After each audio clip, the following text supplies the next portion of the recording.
बिहार को बदलने के लिए मुख्यमंत्री नीतीश कुमार फेल है। यशवंत सिन्हा ने बिहार में बनाया थर्ड फ्रंट। बोले, विधानसभा का लड़ेंगे मजबूती के साथ चुनाव। कहा, मानव विकास 27 सालों में निचले स्तर पर है। पलायन, रोजगार, विधि व्यवस्था जैसे कई मुद्दों को लेकर सरकार पर निशाना साधा। इन मुद्दों को लेकर यशवंत सिन्हा ने और क्या क्या कहा, आइए देखते हैं। हमारी राय ये है कि इन सब बातों के ऊपर इलेक्शन कमीशन को विचार करना चाहिए और विचार करने के बाद उनको इस निष्कर्ष पर पहुंचना चाहिए कि समय उपयुक्त है या नहीं है। ये उनकी जिम्मेदारी है ना, चुनाव कराना हमारी जिम्मेदारी नहीं है। चुनाव कराना इलेक्शन कमीशन की जिम्मेदारी है। सुचारू रूप से चुनाव हो, व्यवस्थित ढंग से चुनाव हो, सबको बराबर का मौका मिले चुनाव प्रचार करने का, ये सब सुनिश्चित करना इलेक्शन कमीशन का काम है। और इन सब मुद्दों पर अपने को संतुष्ट करना भी इलेक्शन कमीशन का फर्ज है। एक सवाल है जी, पिछली सरकार को 15 साल हो गया है, आज भी बिहार पिछड़ा हुआ क्यों? क्योंकि मैं बहुत जगह रहा हुआ हूँ, हर जगह बिहारियों को एक हीन भावना से देखी जाती है। मतलब हम बिहारी साथ आएंगे और महागठबंधन के कुछ नेता नाराज हैं। जीतन राम मांझी उदाहरण के तौर पर, उनसे कोई संपर्क हो सका है? अब किससे किससे संपर्क हुआ है उसके विस्तार में मैं नहीं जाऊंगा। यहाँ जो लोग बैठे हैं इन लोगों से संपर्क हुआ और ये मजबूती के साथ हैं, इसलिए यहाँ हमारे साथ बैठे हैं। मैंने इसके अलावा कहा कि और बहुत लोग संपर्क में हैं, लेकिन मुझे लगता है कि प्रीमेच्योर होगा आज के दिन उनका नाम बताने में। मैं उन्हीं लोगों का जिक्र आज के दिन करना चाहूँगा जो हमारे साथ यहाँ पर मौजूद हैं। भविष्य में देखिए बहुत खेल होगा और आप भी उसके चश्मदीद गवाह होंगे। महागठबंधन के साथ कोई तालमेल हो सकता है आप लोगों का तीसरा मोर्चा का? देखिए, हमने आपसे कहा कि हम वर्तमान बिहार सरकार के खिलाफ हैं, क्योंकि उन्होंने 15 साल में बिहार का जितना विकास करना चाहिए था उतना विकास नहीं किया। मैं आप ही के अखबारों में पढ़ता रहा, टीवी में देखता रहा कि हाल के दिनों में बिहार के मुख्यमंत्री महोदय ने कितनी घोषणाएं की।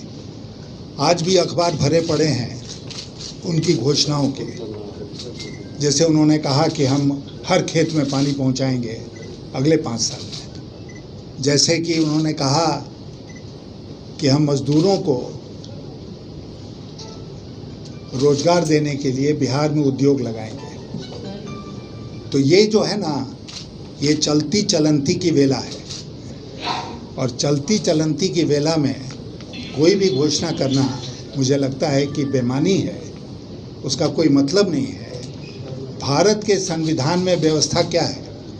भारत के संविधान में व्यवस्था है कि हम 5 साल के लिए, मैक्सिमम 5 साल के लिए एक सरकार को चुनते हैं और जितने भी राजनीतिक दल चुनाव में भाग लेते हैं वे अपना मैनिफेस्टो, घोषणा पत्र बनाते हैं और उनकी ये जिम्मेदारी है संवैधानिक कि 5 साल के भीतर उस घोषणा पत्र को लागू करें।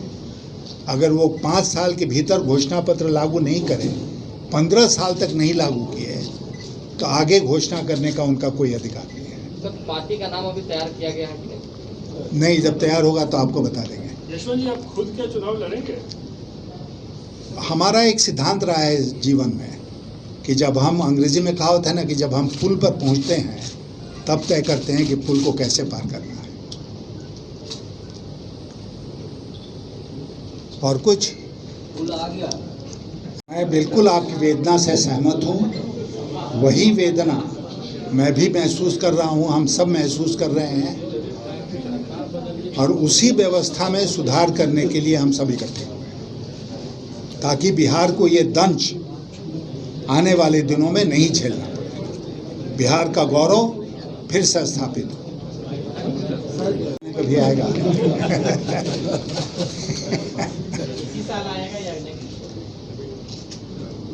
अब जब चुनाव की बात हो रही है तो चुनाव के बारे में भी मैं एक शब्द आपको कह दूं।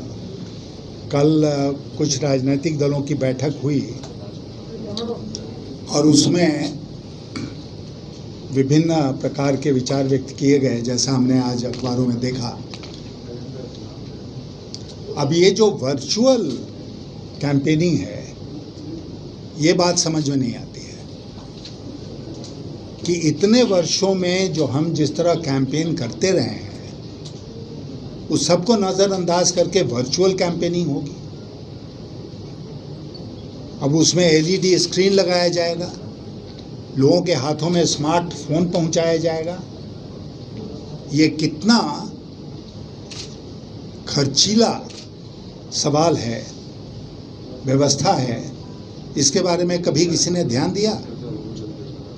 और ये चीटिंग के अलावा कुछ नहीं है कि हमने 500 लोगों को, 5000 लोगों को संबोधित किया वर्चुअल कैंपेनिंग में और दावा किया कि हमने 1 करोड़ लोगों को संबोधित किया।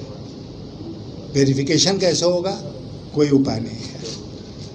तो इसलिए ये जो व्यवस्था है, अगर चुनाव आयोग इसको लागू करती है और जैसे परंपरागत ढंग से कैंपेनिंग होता रहा है वो अलाउड नहीं होगा आने वाले चुनाव में, तो मुझे लगता है कि जो धनवान पार्टियां हैं जिन्होंने बहुत पैसा इकट्ठा कर लिया है, उनको एक अनड्यू एडवांटेज मिलेगा और जो गरीब लोग हैं वो चुनाव लड़ ही नहीं सकते क्योंकि वो कैंपेन नहीं करेंगे। और इसीलिए आयोग जो इस तरह की बात कर रहा है, और किसी ने यहाँ तक कह दिया कि क्या होगा, वो वर्चुअल वोटिंग, डिजिटल वोटिंग होगी, वर्चुअल कैंपेन होगा। जब जीएसटी लागू हो रहा था तो कुछ पत्रकारों ने हमसे पूछा कि भाई सब कुछ ऑनलाइन हो गया। हमने कहा कि लाइन ही नहीं है तो ऑनलाइन कैसे होगा? गांव देहात में जो दुकान है वहाँ पर बिजली रहती ही नहीं है और हम ऑनलाइन की व्यवस्था कर रहे हैं। तो कोई भी हम अगर योजना बनाते हैं तो उसके बारे में सोच समझ कर फैसला करना चाहिए। और मैं चुनाव आयोग से आपके माध्यम से ये अपील करना चाहूँगा कि वर्चुअल कैंपेनिंग नहीं चलेगा, परंपरागत ढंग से ही कैंपेनिंग हो सकती है। बहुत लोगों का मानना है कि अक्टूबर नवंबर में कोरोना अपने पीक पर होगा। बिहार में तो टेस्टिंग हो नहीं रही है, इसलिए मामला 6-7 हज़ार के बीच में अभी तक है। अगर टेस्टिंग हो तो कितने संक्रमित हैं इसकी गिनती करना भी मुश्किल हो जाए, और उसी में हम चुनाव भी कराना चाहते हैं। देवेंद्र यादव जी यहाँ बैठे हैं, 21 जिले नॉर्थ बिहार के बाढ़ की चपेट में आना शुरू हो गए हैं और यही हमको बता रहे थे कि इस समय नाव चलाना, ऊपर से हेलीकॉप्टर से भोजन सामग्री, चूड़ा गुड़ गिराना, रिलीफ का काम करना, तटबंध टूटते रहे, लोग गांव छोड़कर भागते रहे, यही व्यवस्था चलेगी अक्टूबर तक। और हम वर्चुअल कैंपेनिंग की बात कर रहे हैं। ये बिल्कुल अनरियलिस्टिक है, यथार्थ से परे है, और इसको अगर लागू किया जाता है तो हम सब इसका विरोध करेंगे। लेटेस्ट खबरों के लिए देखते रहिए MUZ न्यूज और ताज़ा अपडेट पाने के लिए चैनल सब्सक्राइब करना ना भूलें।